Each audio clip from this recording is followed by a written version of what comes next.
Hello, everybody. Welcome back to Ska Talk with Ska Gazine. This is our first recorded episode since prior to Pioneer Valley Ska Fest. And we are excited to welcome to the show Becky and Nat from the band The Iron Roses. Woo! Hi. Hi. I said in Hello. one of our messages, I think, Becky, that I feel like this episode is a very long time coming. I loved you guys from the moment that I heard the first album, and we became friendly and met a couple times, even before I saw you live, because you're close to Philly. And we're finally having you on, so I'm excited. Thank you so much. And my team here with me is Punk Rock Ryon and Janice, What's up, your everybody? co-host. What's everyone been up to lately? Anything new and exciting going on? I am the newest city commissioner for Mount Pleasant, Michigan. Congratulations. Yay. Awesome We news. got our election last Tuesday, and I won by 20 points. Apparently, nobody wanted a car salesman who is endorsed by landlords. Weird. Oh, Yeah. Very weird. So how strange. I got sworn in on Monday, and my first order of business was to identify the out-of-state faceless corporations that are profiting off of Mount Pleasant residents via their rent. Congrats. I love I'm excited. I love that. Little bars. Talk about real good. Yeah. You guys shouldn't be saying that. No. Yeah. Very, very big congrats and good luck to you. Please I know come you're develop gonna in Mount Pleasant. We need housing. you're gonna do a great job. I have nothing that exciting to share. I mean, just living life, going to shows, having a good time while you can. And tomorrow I'm gonna go see Dillinger 4 at Johnny Branda's in Philly. And then Saturday, you too, Janice, right? And then Saturday, I'm going to see Earth and Iron Cheek at Spruce Harbor Park, also in Philly. And that's a free show. So That's awesome. I might hit that one too if I can. awesome. I love me some Iron Cheek. I am really going to see Earth. I really like them a lot. Yeah. We just saw them in Richmond. Uh-huh. Oh, cool. Eric had Awesome. something big come up recently too.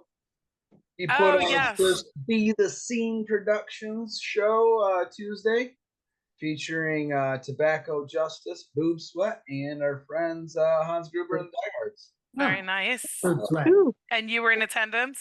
We played with I them. went in attendance. It was Definitely, right? Yeah. Oh, you have?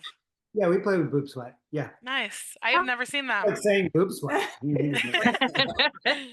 Boob Sweat. And you guys are going to play with Boob Sweat again here Yeah. Yeah. in the near future too. You guys just announced that show coming up with. I will go see you guys in Boob Sweat, but it was Bad Cop, Bad Cop. That's what it was. Got back up. Yep. Yeah, Nice. that's gonna be a good one. Yep. So I'm excited. Lots of fun things coming up. You got anything else, Janice? I got to go to Music Fest in Bethlehem and see the Yes. Abrupters play at the Levitt Pavilion Steel Stack stage, which was so cool. And I It was think you were the great seeing first them. one to get like a single or something. Yeah, they just released a single, and because you had pre-ordered it for us, they had it with them, and I got to hold the first copy of the vinyl, so I was very excited about that. Very, very nice. And Becky and Nat, you have been up to quite an adventure recently. You just got back from Europe? Yeah, on Yes. Sunday. Just a few. Wow. We are Yeah. definitely going to get into that. Yeah. Just getting over the jet lag Yes. now. Yes. Yeah. Well, thanks for joining us when you're probably still tired. Do you want to introduce yourselves and say what you do in the band for those who do not know? Yeah. Go ahead. Oh, I'm Becky, and I am one of the front people of the Iron Roses. I'm Nat, and I'm also that. I am also the Iron Roses. What are your other roles, maybe off stage? Are you handling stuff for the band? Oh God, everything. Yeah. Is it the two of you that mostly handle all the administrative nonsense? That's Yeah. mostly. Well, Becky handles a lot of the business end of it, and I handle a lot of the writing end of it, like the music end of it. But we help each other out in those regards. So, yeah, like with most bands, you've got like one or two people like doing a lot of that boring, awful work, you know. So I do all of that for Ska Magazine. It's Yeah. a lot of fun. You have like a partner in it, and it's not all. Yeah, one. yeah. That is nice. Yeah. I got to get me one of those. Yeah. Where are you joining us from tonight? Our house in Elkton, Maryland, which is not far from Philly. No. Yeah. So you're in Maryland. You were in Delaware before, right? Nat grew up in Delaware. Yeah, okay. I knew somebody was from Delaware. It's Newark, Delaware, which is here's Newark, Delaware, and here's Elkton, Maryland. Yeah.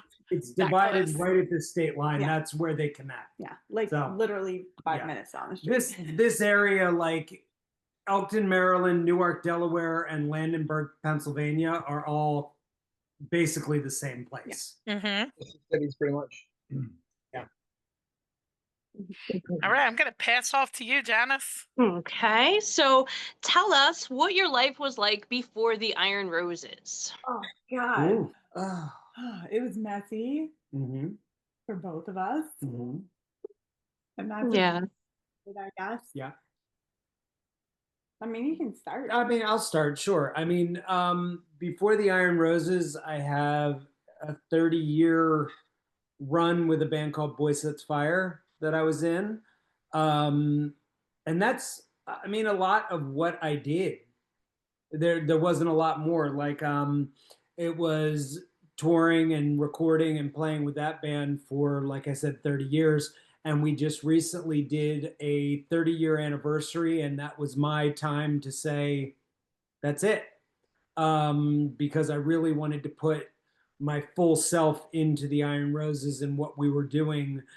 Because for the most part, it wasn't going to work living in that shadow, you know, trying to raise a new band and create something special for us with that still going on. So 30 years is a good run. You know, I feel like we accomplished what we set out to accomplish, and it was time to move on. So. I mean, musically for me, I had attempted to have music very present in my life when I was in my early 20s. And music was taken out of my life against my will for a very long time. So Nat kind of dragged me back into it when she was doing some solo stuff and pulled me in as like a backing vocalist on some albums and things like that. So prior to us forming and fronting the Iron Roses, I was backup Becky. Oh my God. She hates it, but that's what I did. So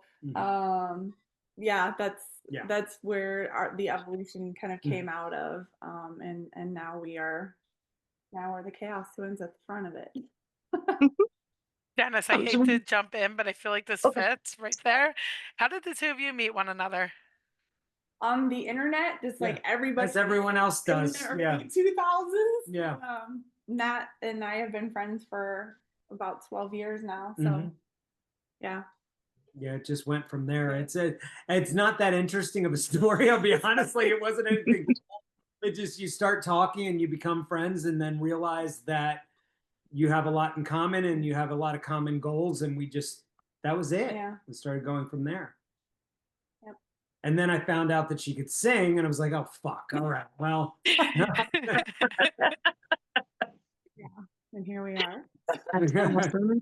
So what inspired you to get into music originally? Ooh. So for me, I was raised in a fairly musical household. Both of my parents play guitar and sing. We always had music in the house. It was mostly like old, like Bob Dylan or Peter, Paul and Mary, or like folk stuff that my parents were really into, but also like church music and stuff like that.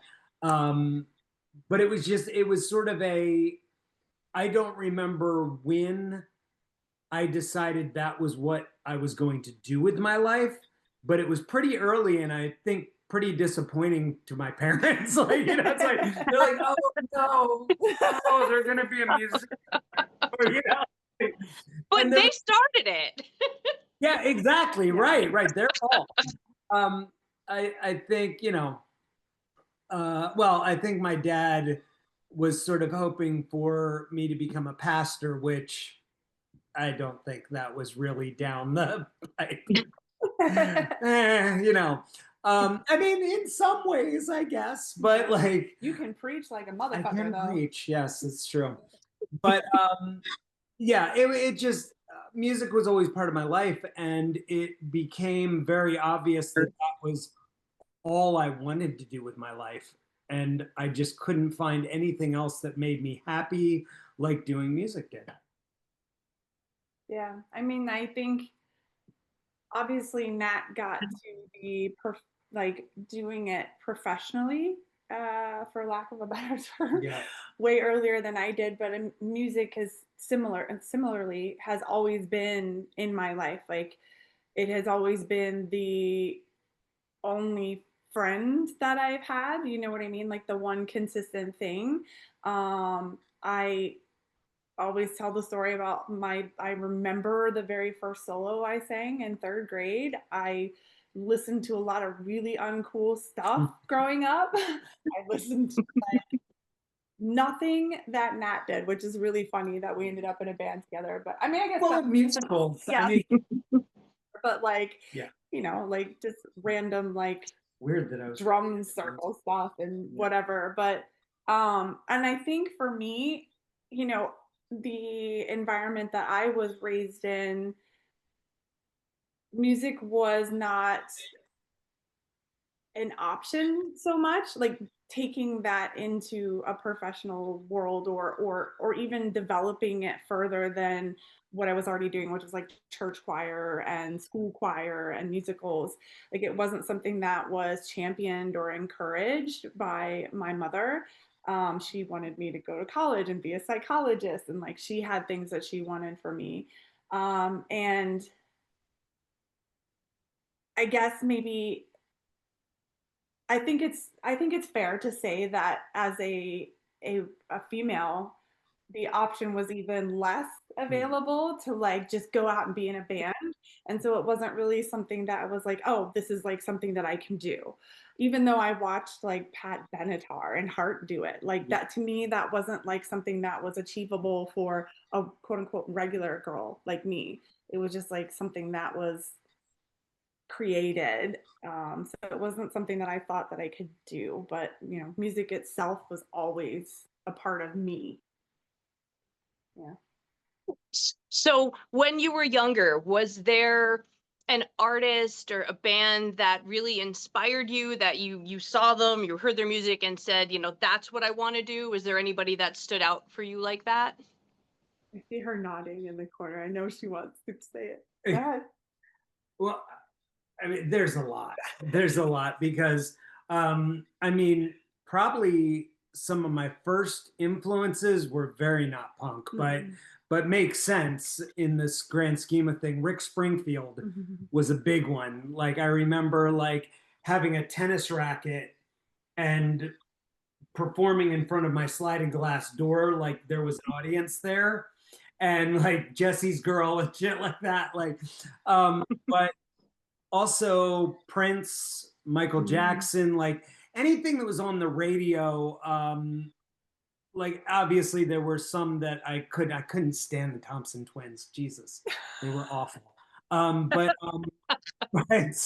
but a lot of stuff in the '80s. There was a lot of good to Adam and the Ants like stuff was, and of course that like I was definitely drawn to that more, what's the word, flamboyant, like Why? yeah, I don't know why. But like whether it was Prince or Michael Jackson or it was Adam and the Ants or it was even David Lee Roth, you know what I mean? It was like, why do I like this? Why do I? It's like, you know, I'm just trying to figure it out. But or David Bowie even, you know. And those were the beginning stages, you know, of really being drawn to music, and maybe that was sort of a safe space for other things, you know, things that I was hiding and suppressing that felt like it could be safely done within music, you know. So I guess that's where it started. No, it probably started far. Well, yeah, you know, the other stuff, but musically, yeah. Yeah, I think I think I didn't have a ton of, like, I don't think I had a huge range of musical types of exposure. Like, all of the stuff that like really stuck out to me, kind of like I mentioned, like the Pat Benetars and the Hearts, like that's stuff that I heard on the radio. Like I don't think I didn't really have any like friends, period. Oh. like listen to punk or listen to ska or listen to metal until kind of later, like later in high school. And so I think what was available to me was what was on the radio, and what was on the radio, you know, you had the Madonnas and all of that type of stuff, but I was drawn to like the very robust, like meaty sounds that were coming out of women in that era. So I guess that's would be my answers. I also feel like there were, like, if I did see bands early on, I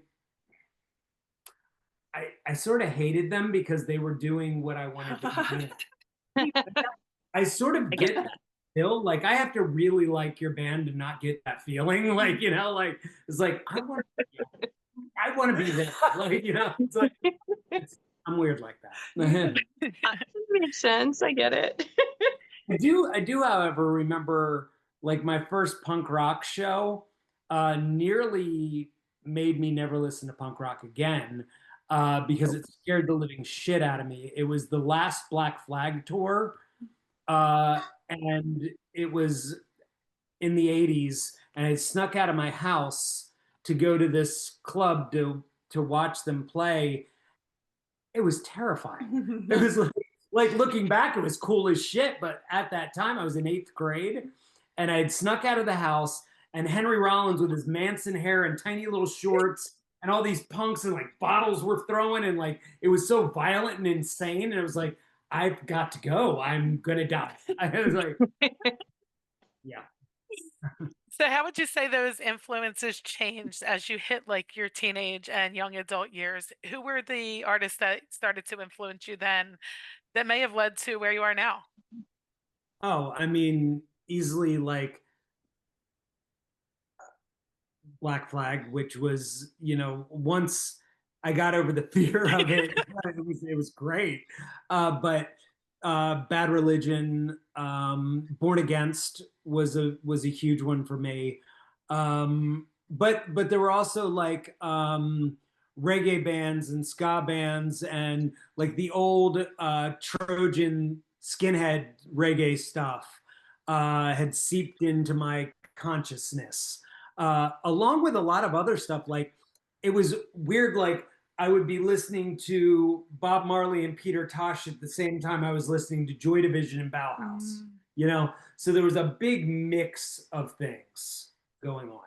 Yeah, I would. Regular theme that I hear in your music taste is a lot of these singers sing about what they feel is wrong with society.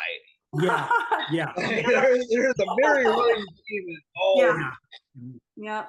And I think that comes from whether we're talking about punk rock or you're even talking about like certain musicals that we grew up on.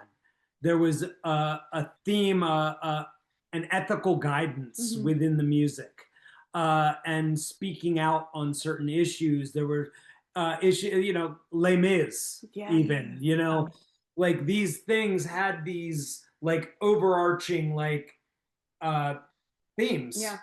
That were always political and socially conscious. And so it was something that we both grew up on, I think, feeling like we needed to express ourselves through music, but not just on a personal level, on a level of we see the world, it's fucked up, and we need to say something about it.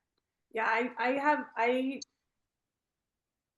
have a hard time getting invested in songs that don't make me feel something. And I mean that in a way, like there are songs that are just for fun, and I I recognize the value in that too, like having something that can just help people check out. But for me, like I need it to move me in some way, or it loses interest for me. Like I don't get excited about songs about beer and Yeah. partying. It is actually what I've said this in an interview before. It's funny that I came around to ska again because it was something that was important to me when I was younger.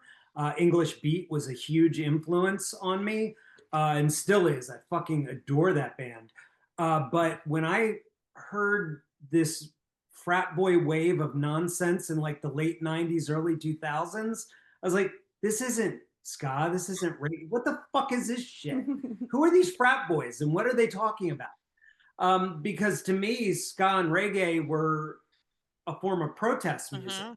And that's why I was drawn to it. And there was so much important shit being said in it that when it turned into like a frat party, it just wasn't interesting to me. So coming back around to more recently and hearing newer bands that are like bringing that spirit back, and they're having fun and it's joyful, but it still has a message and it's saying something more than just like woo beard boobs. Like God, you know. So. And I commend any musician who is willing to use that platform that they have, that voice, that microphone to say something real that matters. Yeah. You know, I'm the same way. Most of the music that really has a tendency to keep coming back on my playlist and that I go to, they're really heavy-handed lyrics that, you know, they're designed to inspire or, you know, address something, or, you know, just shouting from the rooftops like, hey, why are we living with this going on? We should not be accepting this in any way, shape, or form. Yeah. So yeah, I think you guys. I think that music is very special in that way, especially when we talk about the message of lyrics being very important. Not There may be a group of 50 people that have the same morals, values, standards, and wishes for the world, but maybe two of those people have the language to vocalize that. And when you put that message in a song, it gives people that language that they may not have inherently that allows them to vocalize that. Like in our songs, like a lot of it is, you know, protest driven and kind of chanty and fun. And it allows people to say things that maybe they don't naturally know how to say out loud and can do so in a group kind of space. And I think that is another thing that's very important about addressing those things, is giving people the language that they need to show that they're, you know, in solidarity with something. It also helps like with listening to politically driven music, and if you search it out in different forms of music, like listening to Black Uhuru when I was younger was a huge thing for me. The reggae band, all Black people who spoke on certain issues that I would have never learned about if I didn't listen to them, you know, or, you know, going back to punk, like listening to Bikini Kill and Bratmobile and stuff like that, and learning about issues that I'd never know about. So there's such a wide spectrum out there of political music that comes from so many different perspectives that we can learn from and gather from. Yeah, especially folk too. Yeah, like, yeah, and folk, yeah. About shit forever. Like, Guthrie, like, come on. Yeah. Well, I feel like this might be a good time to get into Bring On Ska. Like, we're just sitting here talking about songs and lyrics and everything along those lines. And you guys just released a single that was, I feel, is pretty political and you think? Yeah. And what do you guys want to talk about that? What can you tell us? Well, we had these. We had a couple of songs, and we were sort of waiting around for and trying to shop it and find a label and all that kind of stuff. And we realized, you know, look, I mean, shit is fucked right now. Yeah. Things are going crazy right now. And it was like one of those things like, we've got to put these songs out. This is, we can't hold these for another year or another few months. Like, these are important topics and important things that we need to say about what's going on. And that's really why we released this EP and these 3 songs, because we couldn't hold them in any longer. Yeah. And that's sort of it, you know, like. Yeah. Well, one of them is Class 4 Cheer Squad, right? Yeah. Yeah. And it starts off, you know, 1, 2, 3, 4. I declare Class 4. Yeah. And there's no war right now, but Class 4. It's going on. Yeah. Yeah. There's a divide. Which, by the way, the funniest way I've ever heard that sung was Zach from Bane. Mm-hmm. We were just at a festival and he came up and he's got this high metal voice that he does. 1, 2, 3, 4, and it was hilarious. He kept doing it. It was cracking me up. But yes, I think it's important to state revolutionary ideas in punk music, because I think that in a lot of ways we've lost that in many aspects, where people have been very careful recently with what they're saying. And that doesn't make any sense to me. Like, I thought we were punk. It's class war. We're against this, that, and the other thing. You know what I mean? Like people being silent on Palestine, people being silent on, you know, billionaires, like, or even like being like, well, you got to understand. I don't fucking have to understand. Bring out the fucking guillotines. Are you kidding me? We're punks. Like, what in the world? Like, it's just wild. Like, how much like caution is being used in a style of music that I don't remember that being part of what we do. Like, you know, so. And I would just like to point out that we have a greater wealth gap than what France did during the revolution. Yeah, without a doubt. Yeah. Yeah. And art is supposed to be a reflection of the times that it's created in. Like, art is not like the encyclopedia, but like it's similar to that, where it's a mark of time. It should speak to that. Like, if you know the news gets wiped out, but you still have a song about what was what's happening going on, this right? time, like that. That lasts. Yeah. Why wouldn't we speak to Which sort of sucks that you can go through punk's history and there's always anti-war songs because there's always fucking wars going on. Like, Yep. It never fails. Was there any one particular instance or order or anything along those lines that inspired the lyrics to that song? Like a certain action that was taken? Well, I mean, it's just like you were saying, just seeing the divide and like seeing that like Elon Musk might become the first trillionaire. Like, what the fuck? There's number 1, billionaires shouldn't fucking exist, let alone fucking trillionaires. You know, like, that's insane to me. And it was something near and dear to our heart. You know what I mean? That we wanted to speak on because it needs to be said. Like, the idea of class war. We're not starting it. It's already been started by these fucking assholes. We're just fighting back. And that's why Class War Cheer Squad and Fight Back are sort of one and the same. You know, they're like a pairing, a duo, because it was both in that same spirit of seeing the inequality. And not only that, but also seeing an era before this of fake equality. And this like sort of like speaking to it, but it not really becoming a thing, because what we've noticed now is that nothing was safeguarded.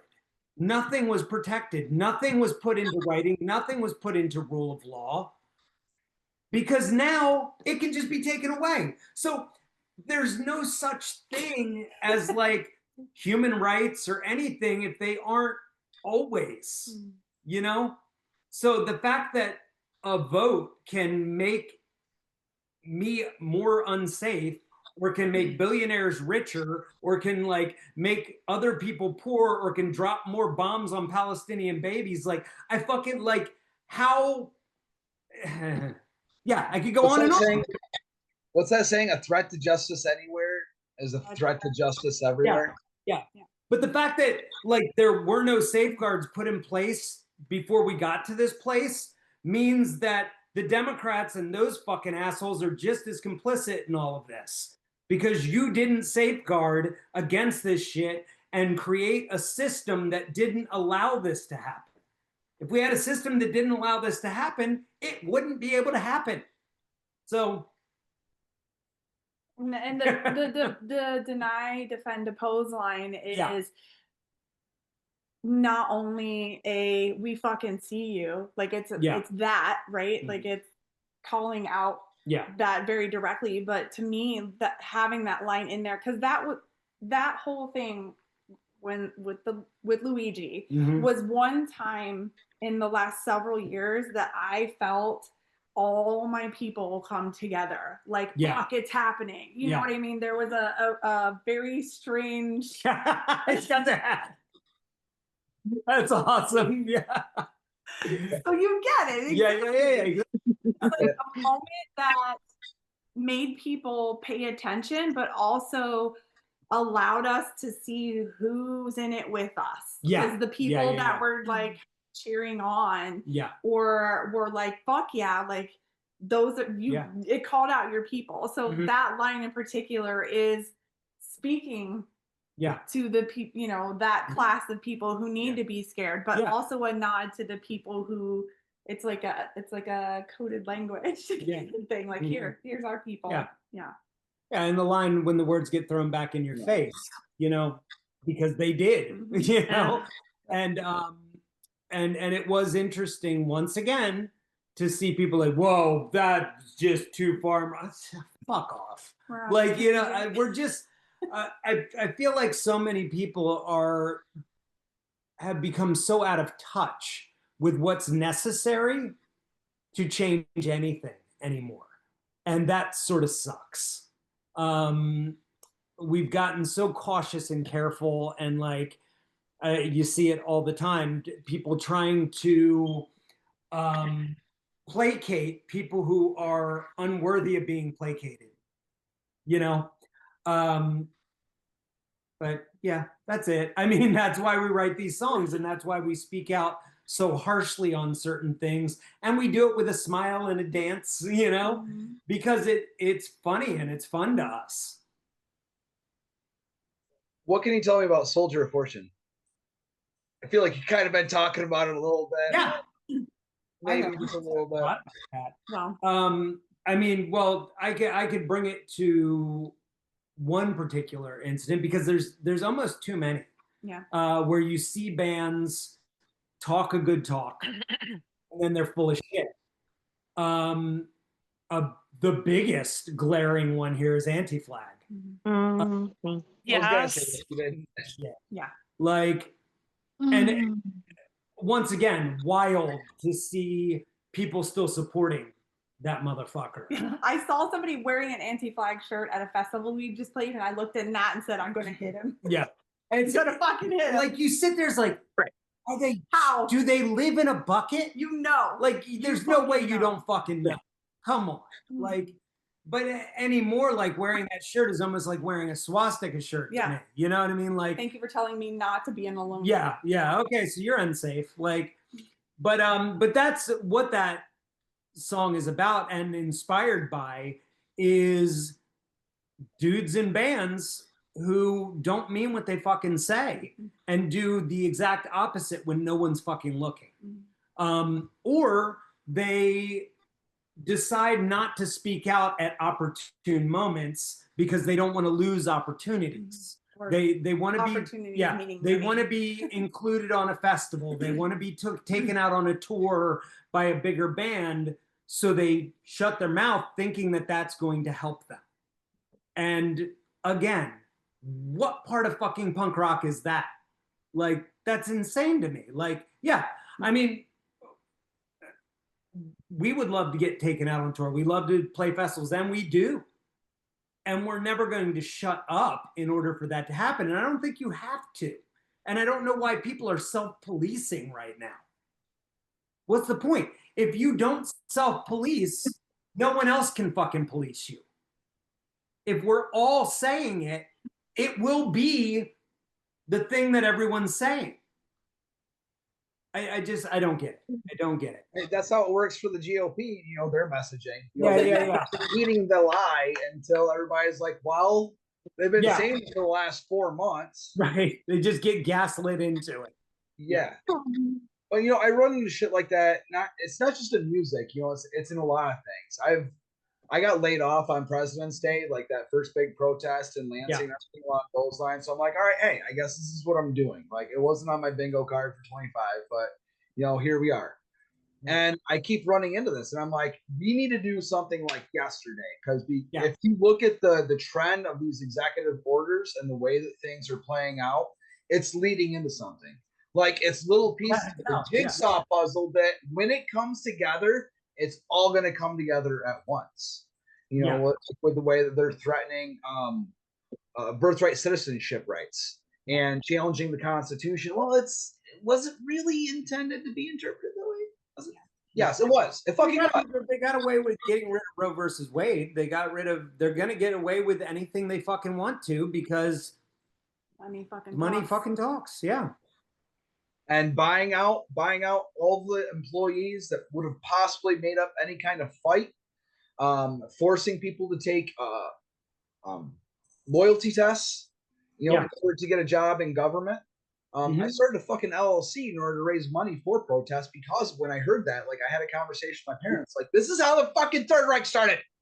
Yeah. And they're just looking at me like I'm crazy, like, Ryan, you need to stop listening to that news. Like, so like the next day, I got up and I started Fight the Fourth Reich, so I can start making money, because nobody should go bankrupt fighting fascism. Yeah. I was actually just on the fucking Rachel Maddow show a couple weeks ago, because I was at a protest in Lansing for Death of Democracy. They picked it up on Channel 6, then Channel 6 was picked up by Rachel Maddow's show, so I'm standing there with my More Punks in Politics shirt, standing there all stoic, like, yeah, fucking fight. Right. I love that you're still wearing the Luigi hat now, by the way. I don't want to take it off now. Everything's so much better. Yes. Yeah. We were having a protest on healthcare, and I went into GameStop with my daughter, and I saw this. I'm like, yes. Yeah. Like, Ryan has a hat for everything. I see that behind him. I got elected because, like, I am at all the protests. I am involved in all the things going on in the community, helping raise money for mutual aid, raising awareness. Fucking, I'm speaking at everything, like our empty chair town halls for our congressmen who, you know, they don't have town halls anymore. They won't face their constituents. Right. You know, that's fucking punk rock. Yeah. You know, that's what we're supposed to be doing. Yeah. Fighting the fight, standing up to the man, and doing whatever we can, whatever it takes to make sure fucking we can all have a meal at the end of the day and not fucking sleep in the gutter. You know, I ran into a cop coming down on a dude in a tent underneath overlooking the park. He's like, "Is there a tent down there?" I didn't even notice it. Like, he was tucked away, you know. And he went down there. I'm like, "Be gentle, be fucking gentle." This is a young kid. He's like 20 years old, you know, riding around on his bike patrolling. I'm like, you know, these people have it hard enough. We don't need to harass them. Everybody wants, well, they're addicts. Well, you know, it takes people a lot, you know, to decide, you know what, I really do just want to get fucked up all the time and sleep in a tent under a bridge. You know, that is my dream life, you know? It doesn't happen overnight. You know, we need to help people when they're in these fucking situations. You know, we do better working together. Yeah. These are fucking neighbors. Have some humanity, you know?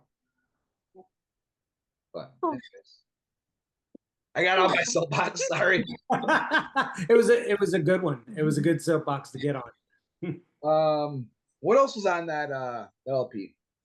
We got another song, don't we? Yeah, you had Raising Hell, Raising Hope you wanted to talk about. Oh.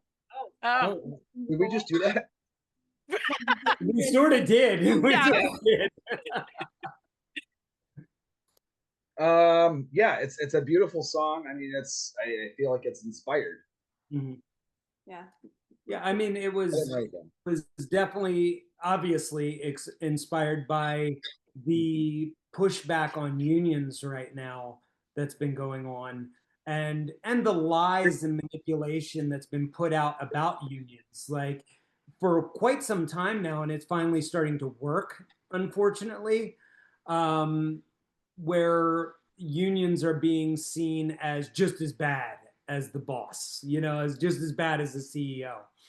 And and now we're seeing problems with companies that are trying to unionize, and people are getting fired, people are getting arrested, and that was why that song was written, was just watching this all go down and realizing that workers' rights and those who defend workers' rights are in a spot right now, in a big bind right now.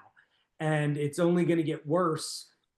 Once again, the more the richer get richer, because they're going to have more leverage and more power to crush these unions and to crush these workers' organizations.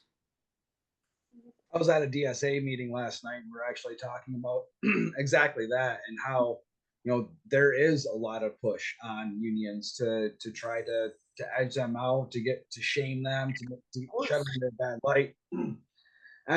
That should be a giant red flag to us, that we need to be organizing like yesterday. Yeah. Like we need to be working together, and just, I don't care if we disagree on this, we need to fight for what's ours, because they're fucking monopolizing. Yeah. Yeah. And after that, like, it's gonna be rough. Yeah. Anyways, let's get back to like happy ska music or something. actually, Somebody take the mic Now away from I'd sort of like to hear a ska song about beer. Yeah, right. speaking of beer, there's this band called Muster Plug, and Brain on Yeah. Ska Yes. was developed because Brian wanted to talk about the lyrics. He's a big lyrics guy and meaning of songs. So am I, but he talks about it better. He asked Muster Plug if he could use Brain on Ska for his intro to that segment. But since we're talking about Brain on Ska, we need to bring up the fact that Colin Clive is now in the Iron Roses, and we're interested in how that happened. Oh, that was such a fun story. Yeah. So That one.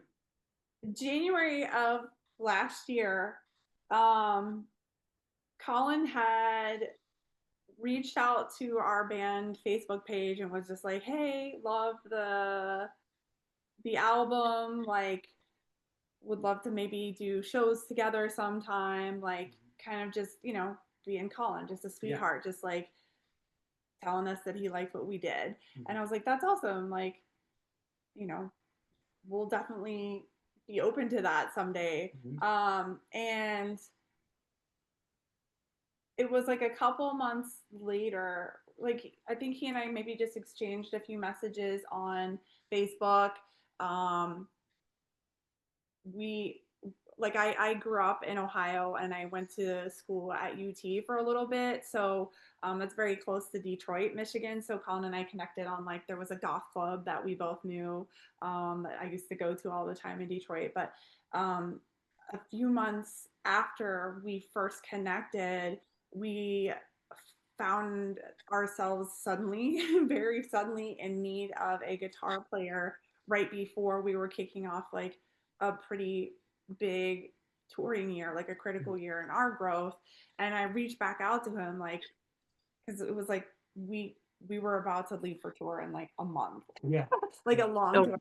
And I reached out to Colin and I was like, "Do you know anybody that I should call to like fill in for guitar, or anybody that I can call? Like, we have this tour we're about to kick off. We've got all this shit lined up, and I need a guitar player." And he like gave me a list of names, and then he was like, basically gave me like, "Well, you have this person, but you don't want them because of this, and this person because they can't really do this, and this person you could call, but they might not be the right fit because of this." And then like after that, he was like, I could maybe do it if you need it. And I was like, And that was his thing the Yeah. whole time. Like he was giving us the list, but he didn't want us to take the list. Yeah. He wanted us to get I it. was like, okay, well, thanks for that. And I'll let you know, because I knew he was a Mustard Plug, and I knew that there was like no chance that we were going to be able to get, you know, him to just jump in. Like, not only was he a Mustard Plug, he's locationally far away from us. And so I was just like, well, that's probably not going to work, but I'll kind of try some other options. And those options did not end up working out, and he ended up filling in for a couple of shows on that tour, and it was just like, shit. Damn it. Right. Shit.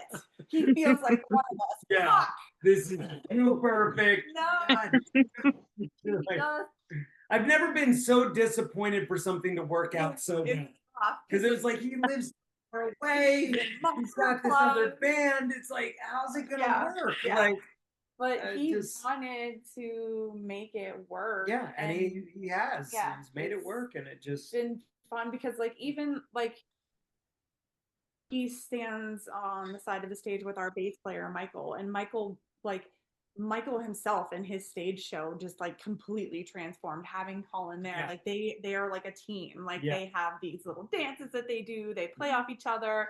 They sometimes share a mic even if they don't need to anymore. Right. You guys both have mics. Yeah, we like sharing. Okay. So he just fit perfectly into our weird little family. Yeah. And you know, we had a conversation with him last year, like, we would love for you to be like our full-time person, but we also need you to know, like, this ball is rolling, like it's getting bigger, like what can you commit to? And he's like, I want to make it work. I love being here. So it was just like one of those happy accidents that I can't fucking imagine him not being there. Yeah. Yeah. Especially live. Yeah. Like there's something about the live show now that we have everyone we need. Yeah. You know, like we couldn't bear to lose anyone, and we couldn't bear to bring anyone in. Yeah. Like it's perfect. Yeah. And I think for me personally, it's funny because I have, between Nat and I have the least amount of ska knowledge or history, other than a Cat Bite open the one album release show that we did in Philly. And like, so like I feel like people would come to us and be like, wow, you got Colin Clive from Mustard Plug in your band. And I was like, yeah. I think that's a cool thing, right? But he's a fucking sweetheart. We love him. We got very lucky. It's funny because the first time I did see you play live was the night you played with Mustard Plug at Broken Goblet in Bensell.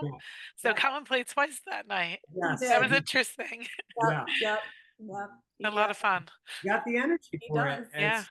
In the heart. Yeah. Yeah. He's a lifer. Yeah. That's, I think, one of the hard things about, we're no young chickens. I'm going to be 47. That's 50. 33. She's 53. You look 33. Thank you. When you get to a certain age, like, forming a band of people who can just hit the road is very hard, because people are either built for that lifestyle, right? Like they've done it their whole life, but they're already in a band, or they've given up, or like because they have kids and like regular jobs and don't have the flexibility to tour anymore. And that's why we have bandmates that are as far as Boston and fucking Grand Rapids. Or they think they want to do it, and then they go on their first tour and go, oh no, I hate this. Like, you have to be built for this. Yeah. And Colin is. Yes.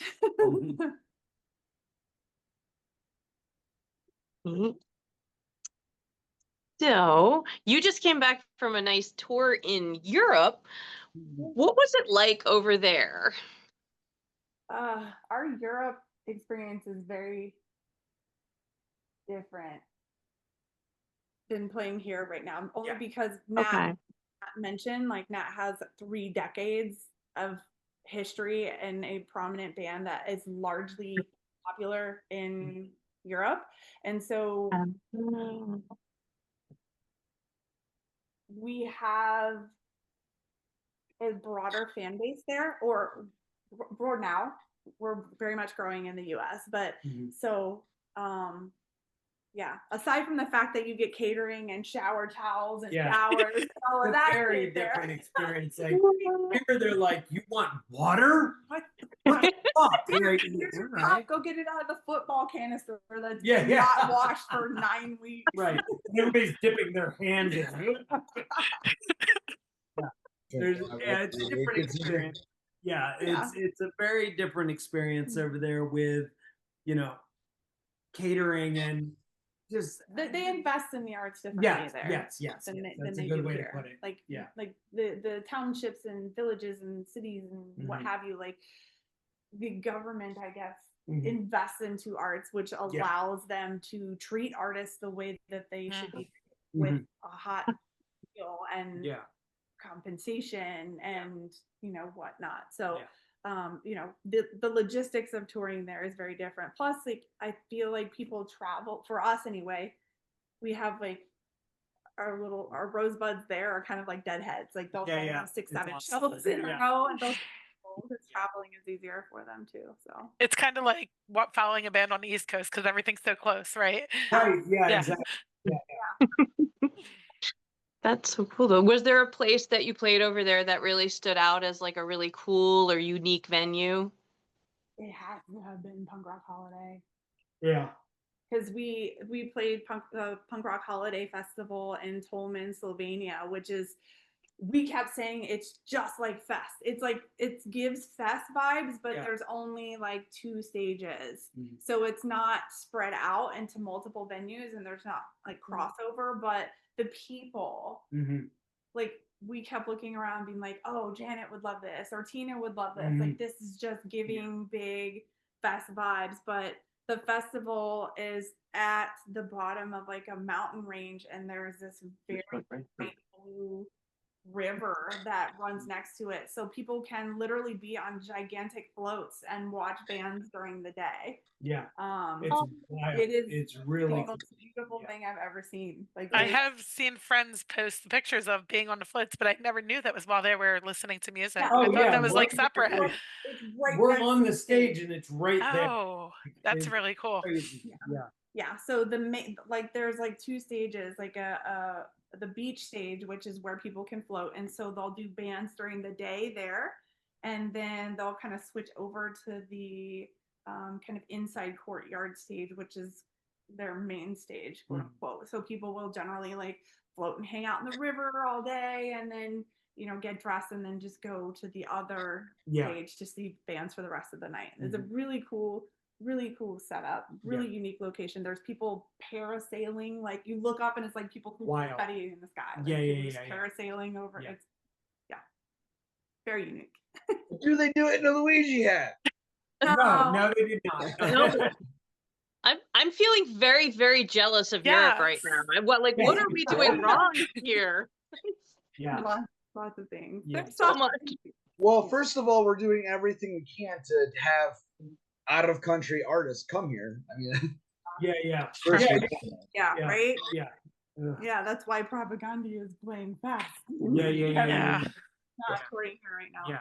Yeah, some of us are headed to Supernova next month, and we're not sure how many of those international bands are actually going to be playing. Yeah, it sucks. For an international music festival. Yeah. They tried. They did try. They tried hard. Yeah. Just don't think it's in the cards this year. Right. Or anytime soon, unfortunately. So any musicians that are listening to this podcast right now, use your platform to like speak out about this bullshit. Yeah. We'll do our best. I mean, I know you guys. You're doing it. We don't normally do such things, but we'll try. You talked about how the festival's nicer over there. What is the fan base like as far as like ages go? Is it an all age type festival like you would see here? Or is it more like adults and party and that sort of thing? The one that I just mentioned, we saw a ton of kids. In fact, cool. When very family. We played, they usually have the big boxes at the front of the stage. There were 3 boxes and there were kids sitting on each one, and like they had their headphones on, they were blowing bubbles and shit. It was changed Yeah. my life because Yeah. it was like they were just in the experience. We saw families everywhere, which I think is something that Fest is starting to be. Yeah. What they've got, Tim Berry's doing like the kid friendly set this year. Fest is kind of becoming that. Mhm.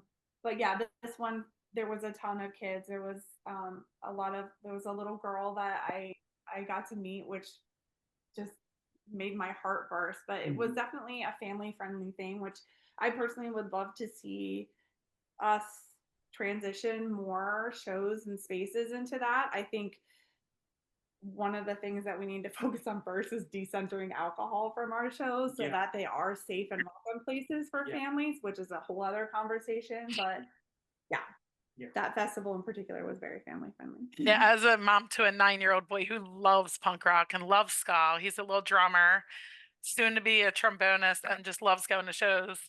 It's hard sometimes when he can't, and me having to tell him, like, yes, one of your favorite bands is coming, but I'm sorry, it's 21 plus, really.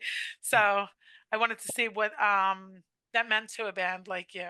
I would love for us to be able to play all ages all the time. Be wonderful. If we could do that all the time, that's all I'd want to do.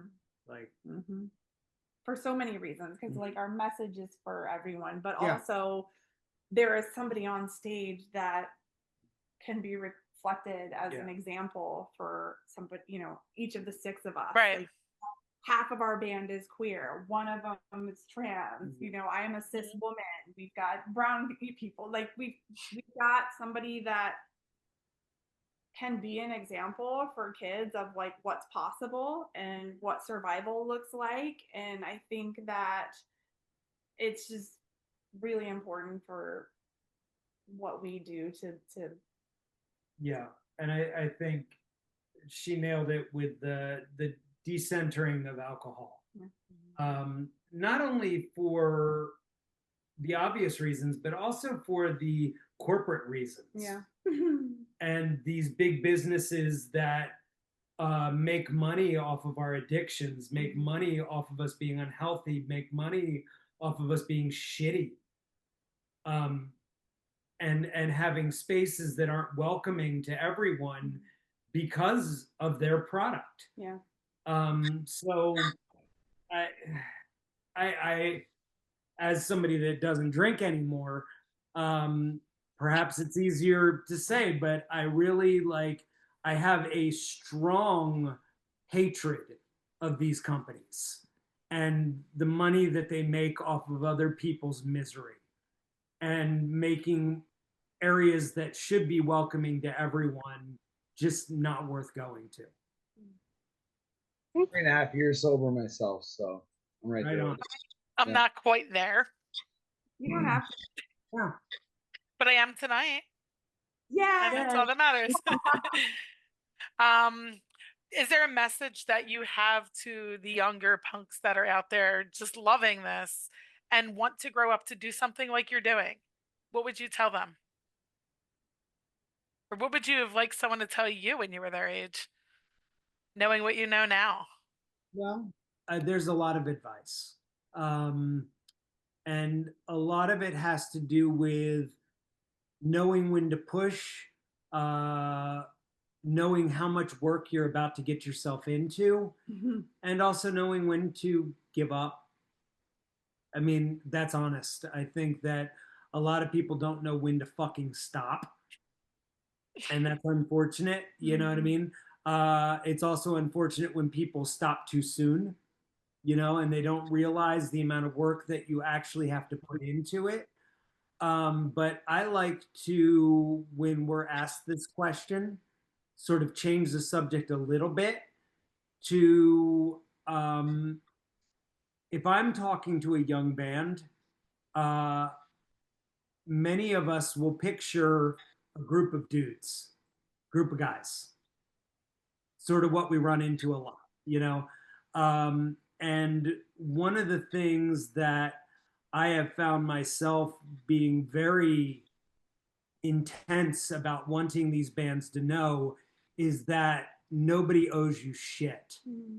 And what I mean by that is you are not going to these shows to take advantage of other people.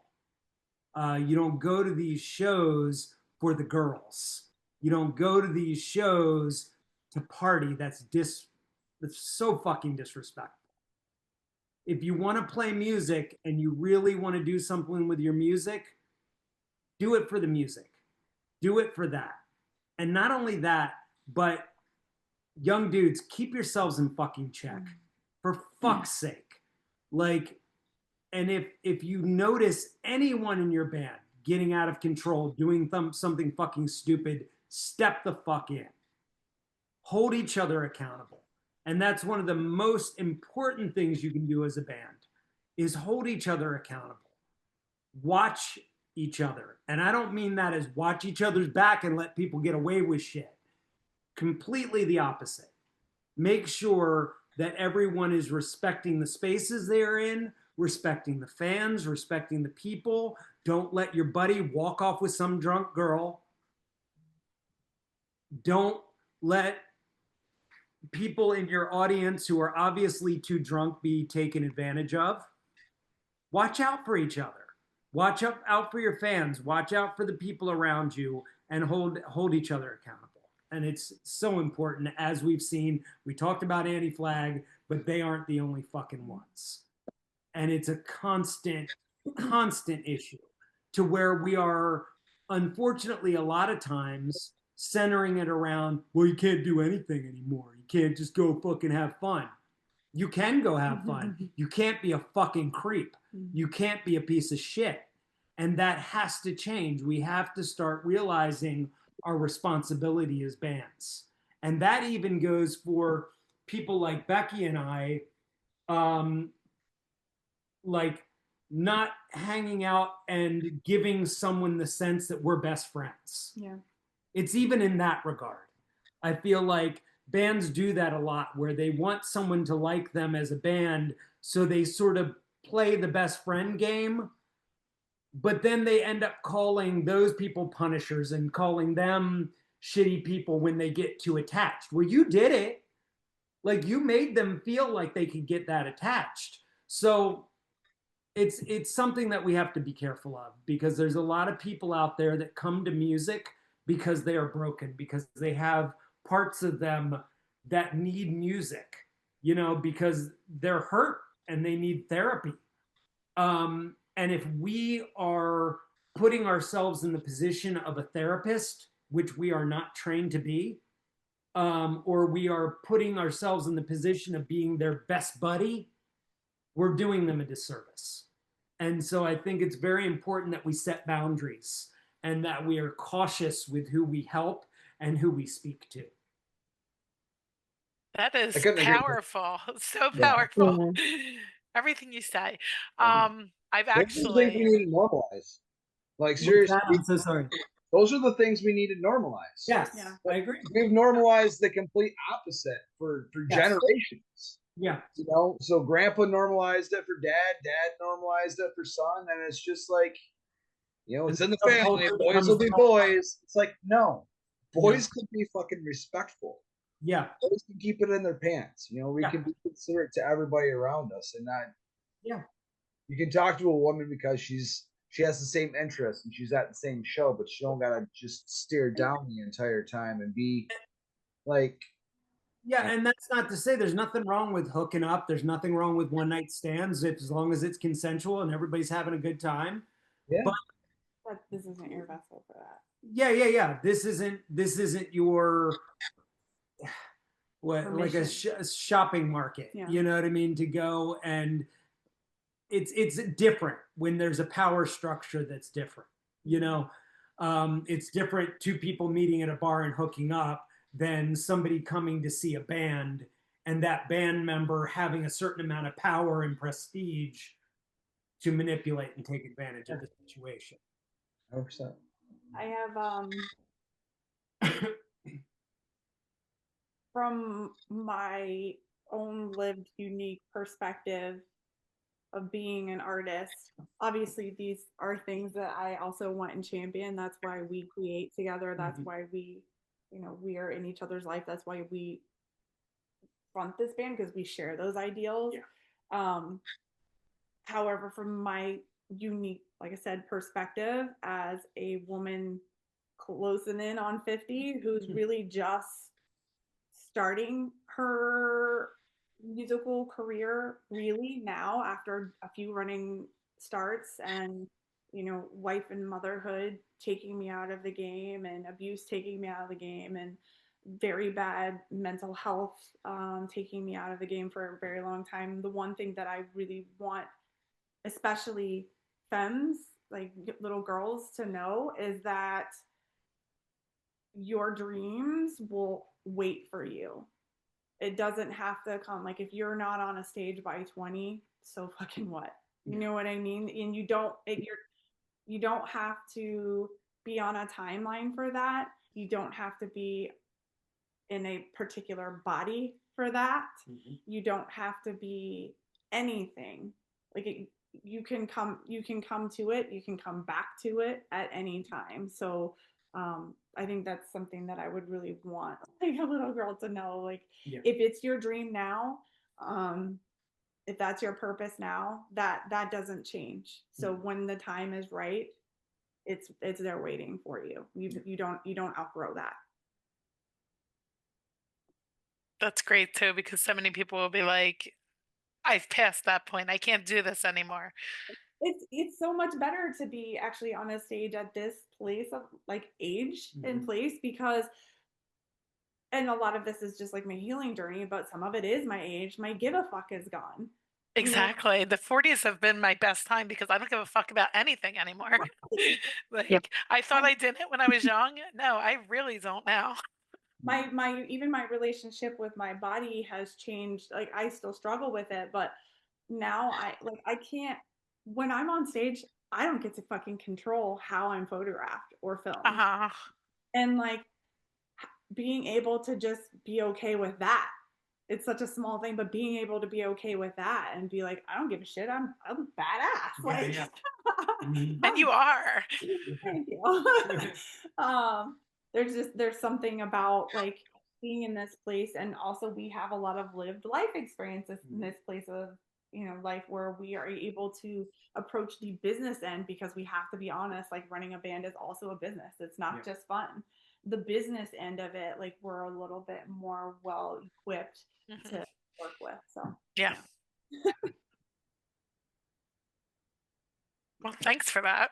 So next month you're going out to support Bad Cop. Have you played with them before? We played with them at Punk Rock Bowling. Yeah, and okay. I mean, it was okay. Played best. We just went and saw them play the acoustic set and their other set. Yeah, but at Punk Rock Bowling, like we played the same day, same venue. Yeah, true. Like we were on that pool party rooftop thing. Yeah. Oh, fun. Excellent. Very cool. And I know it's going to be their album release tour, Midwest and East Coast. Knowing that we need punk rock now more than ever, are you excited to get back out there in the US and rile some people up? Yes. We haven't. The last tour we did in the US was the Mustard Plug Catch-22 tour at November of last year. So by the time we get to these locations, some of them it'll have been a year, because we did a run with Mad Caddies last year. That was a little bit closer to that Midwest. Yeah. So between the Midwest shows and the East Coast shows, it'll be close to a year since we've been to a lot of those spots. So in a year, we've got 3 new songs. Our show has gotten much more dynamic. Like we've gelled together a lot more as a family. Well, yeah, we've got Devin. So yeah, I'm just excited to see our US pals and just like, it'll be cool. Yeah, it's gonna be great. We love it. Awesome. Yeah. So yeah, I don't want to be home. So speaking of dynamic, when I saw you live, the crowd was very engaged, and you both came out and sang with the crowd, which I thought was excellent, and everyone's singing with you. I actually have a clip, and if it's okay for me to bring this up and give a shout out to Jessie Riot. I have a clip of you both singing with her, and I would love to send it to you if you want it. Yeah. In the beginning of that clip is your big speech that made me cry, Nat. I don't remember all the words. I won't get into it, but I'm going to send it to your way so you can have it. Thank you. And I just feel like my question is, how important is it for you as a band for the crowd to be engaged in that way? Very. They don't have a choice. Okay. I mean, we're gonna do what we do, and we will bring you in. And if you don't want to be part of it, you should maybe walk into the other room. You know, it's just how it is. Yeah. Like, you could sit there all you want and try to mean mug us. It's not going to work. You know, like, so it's of the utmost importance because that's who we are as a band, and that's what we want to put forth. Is that we're all in this together. It's about joy. It's about celebration. It's about commitment to one another.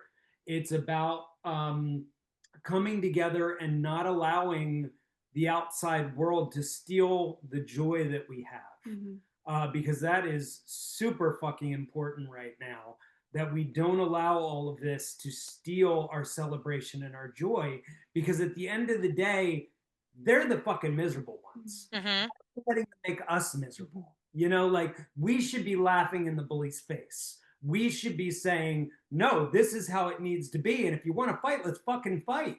Or you can just join our party and let's have fun. You know, like, it just, again, we've just gotten a little too cautious. We've gotten a little too full of ourselves, I think, in the scene. And I think it's time to have a little fun and joy, while still putting forth a message that this is what this joy is about. We are joyful because this is how we think. We think about community. We think about people as human beings. We think about the fact that we're all connected. These miserable assholes out here, who, the rugged individualists, you know, fuck them. You know what I mean? We don't have time for that shit. We need to create connection here. I think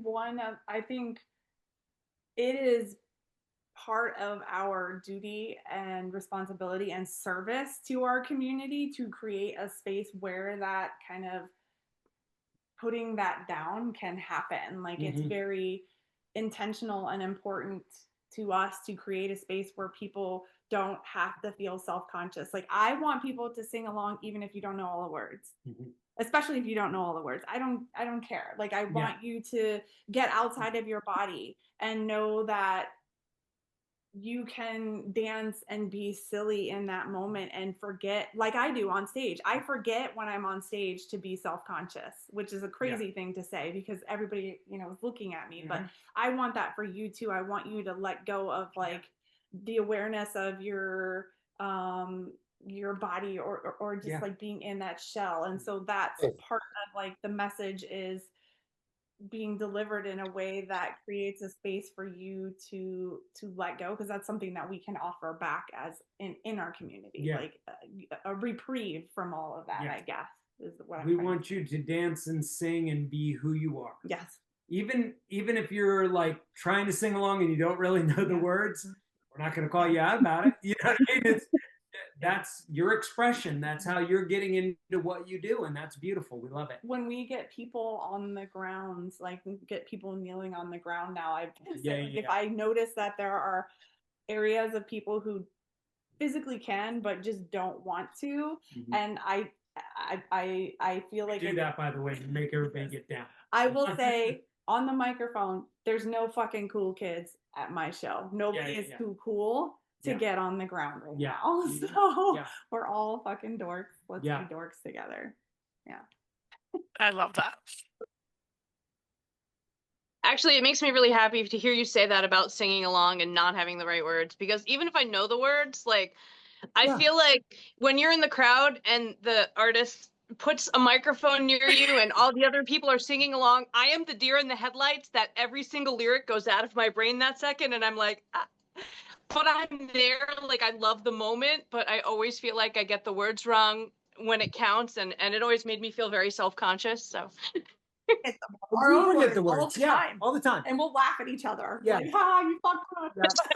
And it's also why I usually won't do that, put the microphone in people's face, because it's like, oh no, like, you know what I mean? Yeah. Hey, we all know hey. Okay, that's cool. Hey. Yeah. but I don't want to put anybody on the spot like that. I want everybody to have fun, and like, so we don't really do that kind of thing. Okay, good. That feels safe. Yeah, yeah. It's so much pressure. Yes, it is. Yes, it is. And that's the thing. Like you were saying, a lot of bands, like if they see someone singing along, they'll shove the mic in their face.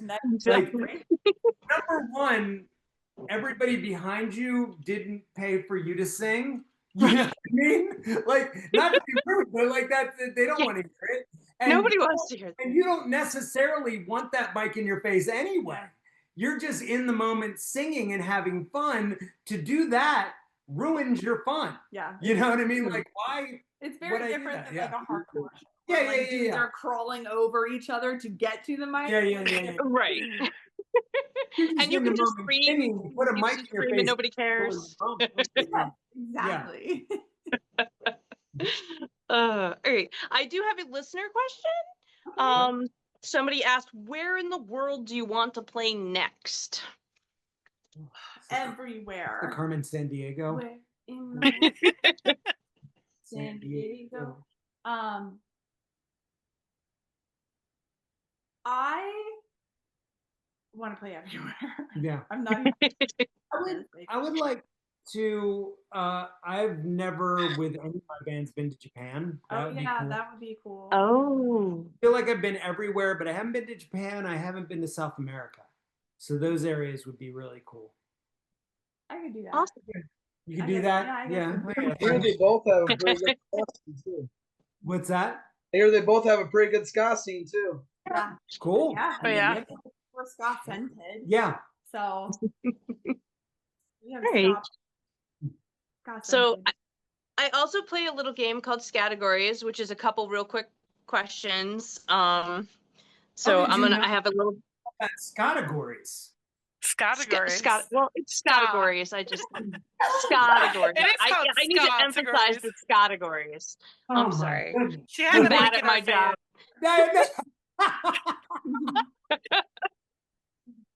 face. See, I can't do anything right now. Okay, so my first question. Too much pressure. We're not How asking did you to your sing any band- lyrics, Janice. It's okay. All right. I have the lyrics. They're right on the card. So, how did your band get its name? Oh, that's a good one. Go Yeah. for it. So that came from two things. So the Iron Roses is a combination of the Iron Front and the White Roses. So the Iron Front was a military group that fought the Nazis, whereas the White Roses was a group, a school group led by Sophie Scholl. It was a peaceful group that handed out flyers. They were like a youth group against the Nazis that were a peaceful group. The idea was to bring that peaceful resistance and that more violent resistance together in saying that there's no wrong way to fight fascism. There's no wrong way to come against this. When we bicker about how we do it, we lose. Right. And so that's where the Iron Roses came from. That's awesome. I love that. So meaningful. Okay. What was the first concert you ever went to? Ooh. Linda Ronstadt.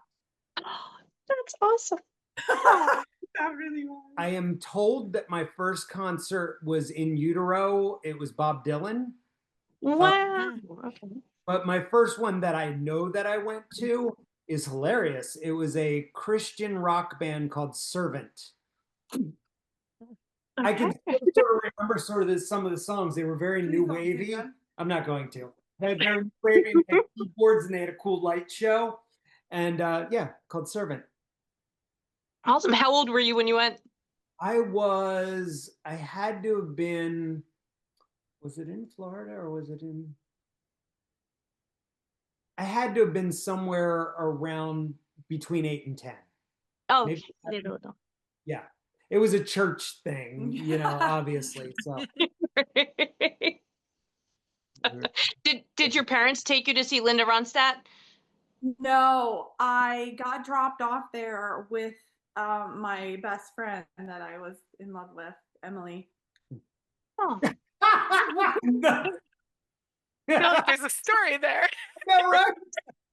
Emily loves Bob. Can we go ahead and unpack it real quick? Fucking Bob. God damn Bob. But anyway, yeah, I was listening. Okay. And if you could collaborate with any artist, living or dead, who would it be? Joe Strummer. Oh, you're so I know. I'm very predictable. That's good. I don't think we've ever gotten that answer before, and actually, I'm surprised by it. Yeah. Oh, okay. So All right. you're not that. The Clash are a big influence on me, so it's Yeah, I mean, we've had people talk about the Clash, but not answer that question that way. right. I don't even know. Like, I would want. There's so many like. I have such a weird range of influences. Like, I'm pulling like from so many different areas. Pick the weirdest. Well, I don't know if it would be the weirdest, but like I really love Sierra Farrell's voice. I would love to like hear that in a different style of music, but I would also love to have like Slow Meadow, who is a neoclassical electronic based artist that I love. Like I would love to have him. It would be wild to rework Class more. Like, Oh my god. yeah. Yeah. So, Oh, this is so chill. Oh my god. Yeah. I don't know. You can have two. Yeah, you can have as many as you want. I told you we have no rules, so. Rules. Doing that. My last question is: do you have any pets? Yes. No. Yeah. An OB. He is a Pomsky, part Pomeranian, part Husky, and he is ridiculous. Idiot. Full on idiot. He's perfect. He's a big dummy, and I love him. He's very fuzzy, and yeah, he's a dog. No, I love Pomskis. Pomskis are the cutest. I actually, it was really funny because I was very resistant to having a dog, and our neighbors got a Pomsky, and I was like, oh no, oh no, oh no! Look at what I love these animals. Fuck, and then I got a Pomsky. Do they shed it all or no? Huh? Do they shed it all or Like no? crazy. Yeah. I want to punch him in his stupid face. It sheds so much. It's insane. Yeah. Yeah, they're like 90% hair. They're just it's That's awful. what I imagine. So Yeah, it's awful. I've never actually seen one before. Like he has one of those like Like the harness, yeah, the over harness. his leash. Yeah. And like when you put it on and you see like what his actual size So is, it's and like- they're inches apart. Yeah. It's Yeah. oh my god. I All want right, to see that. that's it for categories. Janice, do you want to talk about the next single and when that's being released? Yes. Yeah. Yes, we do. We actually played all 3 new songs on the European tour because we have one album together, and so like filling a set with one album is extremely difficult. Yeah. And we were fucking dying to play these songs. Like we are very excited about them and how they came out, and we were just really excited to play them. So we released the first single right before that tour, and then the second one right after. The last single, which will complete the EP, is coming out on 9/11, which is not on purpose, but also kind of. It's called Burn. Again, this is not on purpose. Okay, look, it comes out September 11th. It's called Burn, but it's not. Yeah. It was an accident, but it is a song to tearing down the patriarchy. So, which is still not an accident that it comes out on quote unquote Patriot Day. Yeah. Call it. But yeah, so that is the final single. It's the first song we put it out where Becky takes a very lead role in the Wow. vocals. So I'm very scared. I'm excited. I haven't gotten to do a lot of like, normally it's either been me up front or it's been both of us as a duet. Like, and that's what we've really strived for is to be a duet as much as possible. But this one came out in a way that it was like, oh no, that's your song. I can't fucking, you know. Yeah. But it's been really fun, like playing it live, where I'm just sort of, I get to be the hype person in the back, you know, Nice. do a couple of harmonies in the background and then pop in for the bridge, you know. It's like ooh, good. I like this. Yeah. That's awesome. I can't wait to hear it. The EP, I guess, drops that day since it's the last single. Is that going to be available for purchase on vinyl or CD? So TBD. Right now, we don't Okay. have to press it because we are self-releasing it, and pressing it takes money.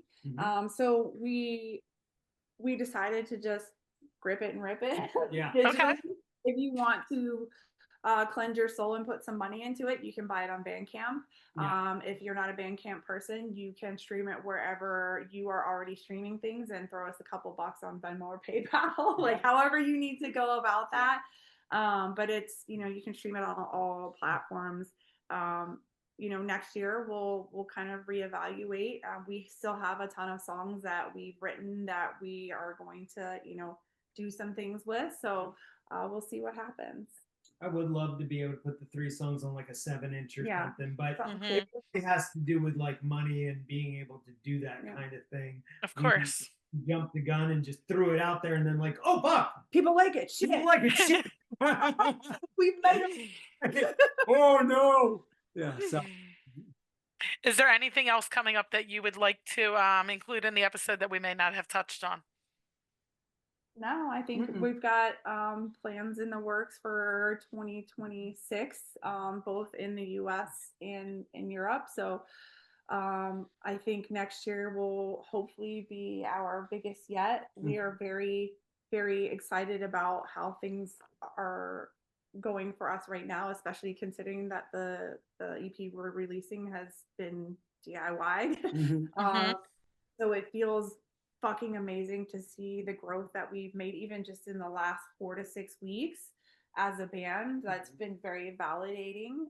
So I think next year for us is going to be, it's going to be a big one in terms of our trajectory and career as a band. So I'm excited.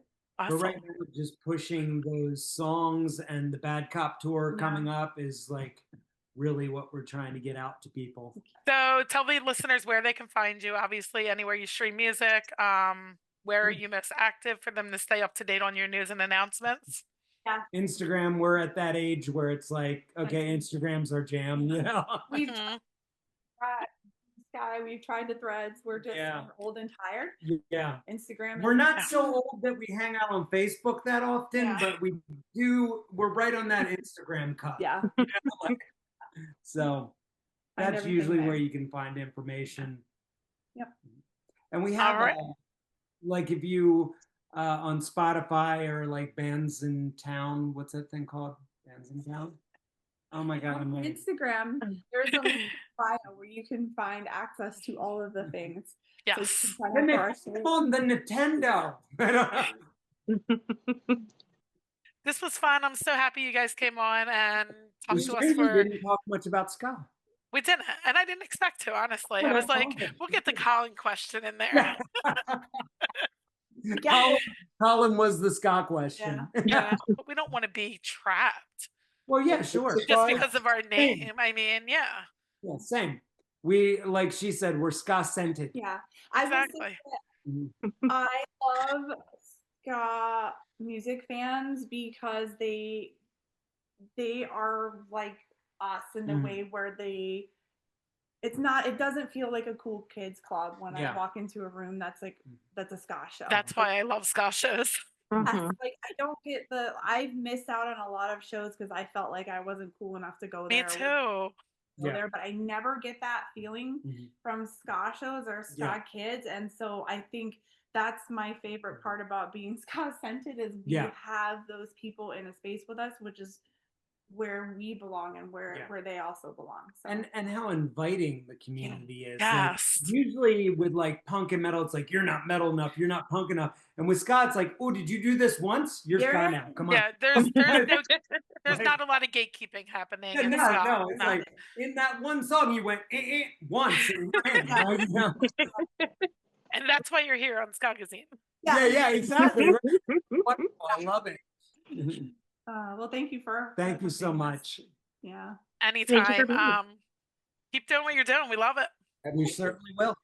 Well, thank you everyone for listening. Again, this is Ska Talk with Ska Magazine. You can find all of our episodes on YouTube and on Spotify. Yeah. You can follow us on Instagram, Facebook. We are on TikTok, and we're also on Blue Sky, which sometimes I forget about. Yeah. So, yeah. There's not much going on there. If there were, I would make a point to remember, but yeah, I am trying to use TikTok more because I have been getting a different following and audience over there. Oh, good. Yeah. So thanks again for coming on. Go follow the Iron Roses, listen to their music, scream it at the top of your lungs while you're blaring it in your car with the windows down as you drive past those hoity-toity fuckers. Love it. Have a great night. Thank you. Thank you. See you guys. Thank you. Take care. Here's the thing. Fuck out there right now. It's a fucking mess. But what we have to do in this moment is somehow find our joy and our community in here. And the thing about that, the cool thing about that is that music fucking exists. It doesn't matter if it's us or any other band. Music is a magical force. No one is here tonight because you just sort of like music, because it's a trend. No, every single one of us are here because music saved our fucking lives. And that is why we gathered today to celebrate music, because of its importance in our lives. Because it is what got us out of bed this morning. It's what got us out of bed yesterday. And let's be honest, this depression and this awfulness that we feel did not start 2 days ago. Many of us have been struggling with depression. Many of us have been just struggling with whether or not we need to be here right now. And it's that one song. It's that one band. You didn't know them. They didn't know you. But at the time you fucking needed them the most, they came through those fucking speakers, grabbed you up by the back of the neck and said, we're gonna keep fucking moving today. And that's why this is important. That's why fuck everything the fuck out there. This is what's important. This is the healing grounds. This is the community we need to carry on in our fucking joy. No way in hell I pray